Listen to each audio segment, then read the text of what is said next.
Hi, Dr. Jesse Schulz here again today to talk to you about the hip flexors and one nice little short exercise routine and one postural thing to do to help you get over your problem with tight hip flexors.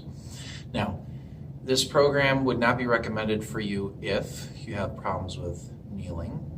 There would need to be modifications made if you have any issues with your spine that are severe, like you've had a history of a spinal surgery, unless you're recommended to do this by your therapist. So the hip flexors, what are they? First off, if this is the front of your lower back, one of the hip flexors, the psoas muscle, connects here to the discs and the bodies of the lower back.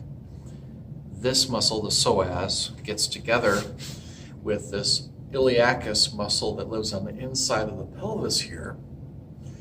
And the two that come from the right side go down underneath this ligament by the pelvis, and they connect to this little bone on the back side of the femur, and they function together to help bring the knee up.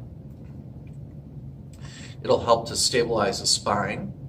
It'll help to control your pelvis, essentially, when you're doing different things during the day. And you've got one of each of those muscles on the right side and one of each of those on the left side. For a lot of people, when your stomach muscles aren't strong enough or you have bad posture, one specific type of bad posture, these muscles go into a spasm because they're overwhelmed. And this routine seems to help to kind of cure that. And it's easy, it's quick, and it's not all that physically challenging either, is a good thing. So the first thing that we're going to do is basically get the muscles to rest or relax. So how we're going to do that is basically put them into kind of their, we'll say, happy state or happy position with something called strain counter strain or positional release. So what you're going to do is you're going to lie down on the floor, ideally, and you're going to put your feet up on a couch or on a chair or on a wall, something that your legs will be essentially in a position like this with the knees a little bit higher. We want your feet to be closer together than your knees. It should almost kind of look like you're in like a froggy-like position. For some women, it might unfortunately resemble kind of being to see your OBGYN. But you'll be on your back with your legs up like that. If you cannot keep your legs relaxed, you can use your hands to help hold them there. Use a pillow for your head if you need one. And your goal is to just basically hold this position with your legs relaxed for 2.5 to 3 minutes. After 2.5 to 3 minutes has passed, you wiggle yourself back a little bit, and you're going to do what I like to call a hamstring crunch. And the goal of this is to dig in with your heels to that surface, the elevated surface, and keep pulling down with your heels in the back thigh muscle as you do a little crunch by lifting your head and shoulders off of the floor. You'll find it's very natural when you're doing this to stop pushing down with your heels. But your goal is to keep pushing down with your heels the entire time, because A, it will protect your back, and B, it'll help retrain the hamstrings and stomach muscles to work together after you relax your hip flexors so everything can work together better. Now, after you've done about somewhere between 10 and 20 of those, which if you do have osteoporosis, you will not want to do that exercise, you'll do a hip flexor stretch. You're going to be kneeling down, and essentially, if you imagine that you have keys in your front pocket of your pants, you're trying to open up the front part of your hip by pushing the keys forward. Now, there's a couple different things you can do to sabotage yourself from feeling the ideal stretch here. Number one, if you're arching your lower back, that basically is giving these muscles more length. It'll sabotage what you're trying to accomplish. Number two, If you're leaning forward, that will bend the hip essentially and also not really help stretch. So you want to stay tall, pushing those keys forward in the pocket, keeping your back really straight. Ideally, you would want to hold 2 stretches per side for about 30 seconds each, immediately after doing those other exercises. And because the hip flexors connect to so many different things, if you've got good balance, what I would recommend is you hold that position, put your arms up overhead, assuming you don't have any shoulder problems, and bend towards the side of whatever knee is up. Hold that position for 30 seconds, and then afterwards keep yourself tall, make sure you feel the stretch, and rotate again towards the side with your chest of the knee that's up. That will help mobilize the spine and stretch this muscle out at the same time. It's a little bit more effective. So now, after you have, we'll say, shut down the muscle with the positional release, and then you've re-engaged the stomach muscles and the hamstrings to help hold your posture better with the hamstring crunch, and opened everything up by doing this stretch on both sides, mind you. Now what we can do is actually start engaging the butt muscles, the gluteus maximus muscles, that basically kind of counteract the function of the hip flexors to a certain degree by doing some bridges. Now, when you're doing bridges, what I generally recommend is we're going to do them for not necessarily strengthening purposes, but for the purpose of re-engaging these muscles together that probably don't very well when the hip flexors are tight and tense. So what you can do is lie on whatever surface you want to. I'm going to lie on this table.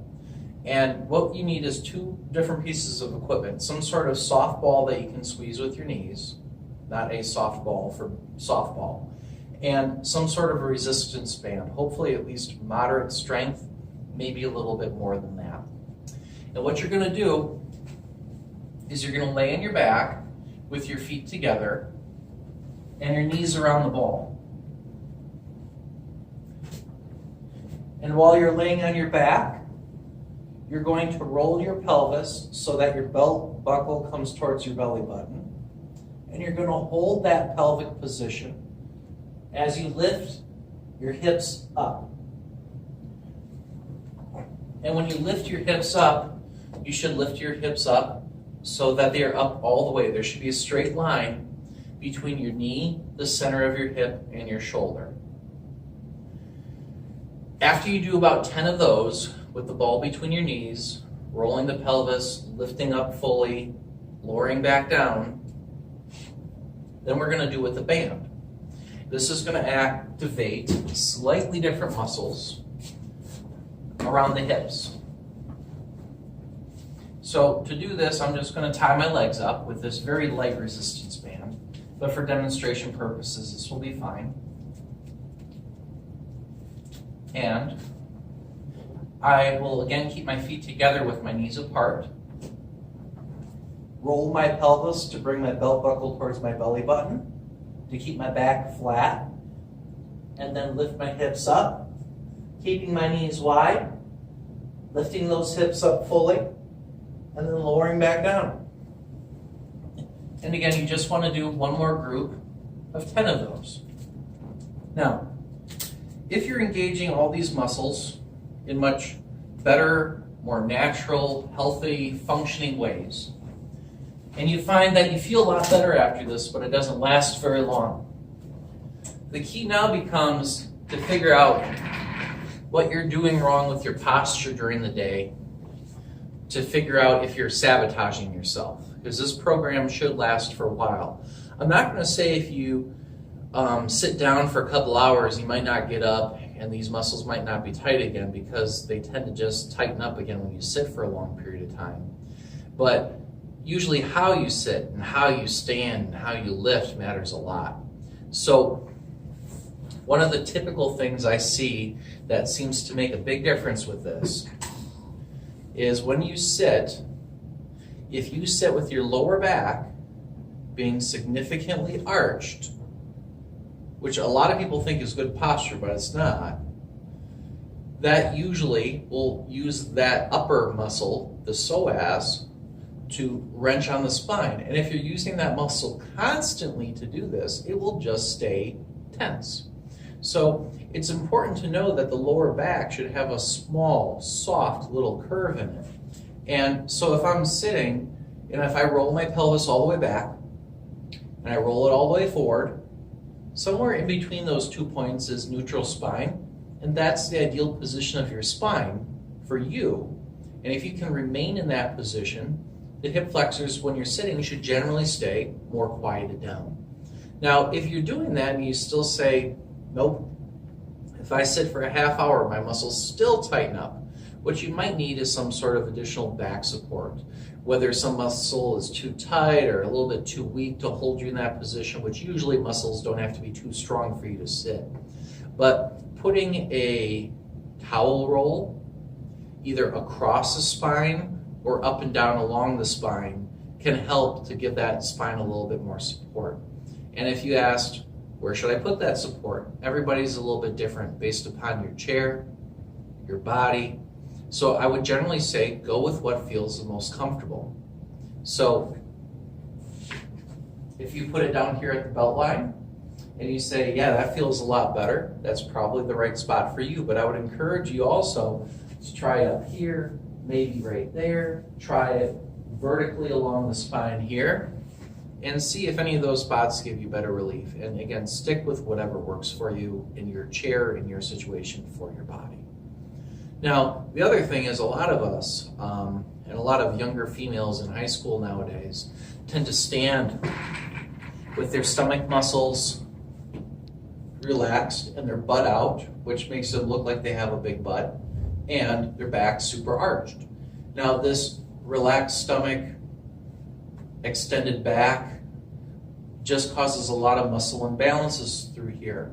So teaching people when you're walking, standing, and lifting to not overarch your back here, but keep this area of your back relaxed.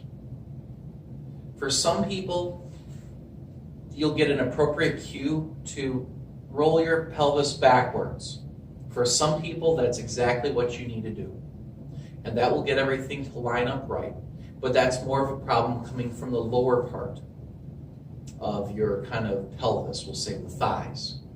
But if you try that and it doesn't feel right and it's just super unnatural, not just unfamiliar, but unnatural, sometimes what you just need to do is just put your hand on the small of your back and just say, I'm just going to relax that area. And see if you, when you relax it, if that helps out. For most people, once they relax it there, it feels immediately better. But hopefully this helped you with understanding your hip flexors and hopefully also engaging them a little bit more naturally and helping them calm down. Because too many of us don't have hip flexors that are weak. They're way too tight and trying to do way too much. Thank you.